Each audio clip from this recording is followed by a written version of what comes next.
Happy weekend, everyone. It's Faye. Do you remember when you could get iced by your friends, which means that you had to kneel and drink a Smirnoff ice?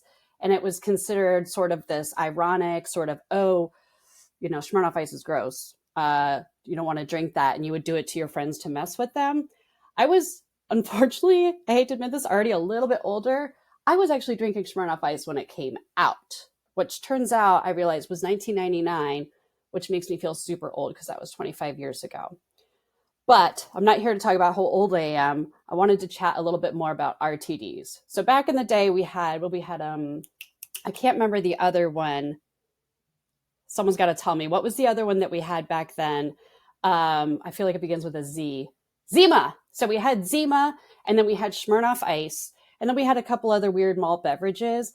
And then really it started to take off. I mean, White Claw brought in really this whole spiked seltzer thing, but with the idea of canned cocktails using actual liquor versus using a malt beverage. So this has exploded, especially after the pandemic. And I was searching for facts and figures for the past couple of weeks, even just going, okay, I can't seem to find something that I know is for sure legit. And it looks like we're at 18 billion in the US market for canned cocktails. Now, if you have a different figure and you know it's different with proof, I would love to have that link because I am not fully sure if it's legit because I'm trying to compare if it's just in the US or global market. Is this including other canned alcoholic beverages or just like RTDs? What is considered RTD? So it can still be a little confusing, but it looks like it's an $18 billion market in the US, and it is expected to be over 21 billion in 2027. So it's not just a little baby market. There is a lot going on here. And it seems like it's just exploded in the past couple of years. We've had celebrities coming out with all sorts of we've had celebrities coming out with liquor brands for a while. But now we have the RTDs, right? So not only celebrities, we just had Kylie Jenner come out with her Sprinter, which is, I think, it's like a vodka soda type of drink. And I loved reading the little things she said about how she plugged, I love tequila, 818, I love tequila. But I also like vodka soda because, of course she's part of this Sprinter.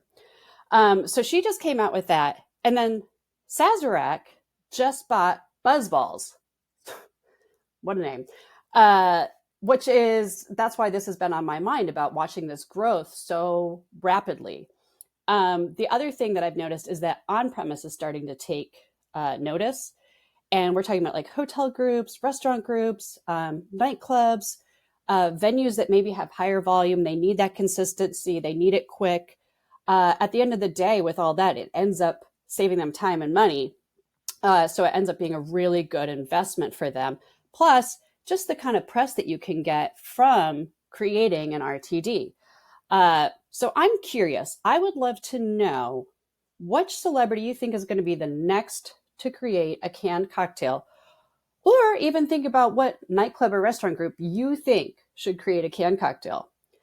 And what kind of canned cocktail do you think it's going to be? I would love to hear your answers. Drop them in the comments and have a wonderful weekend.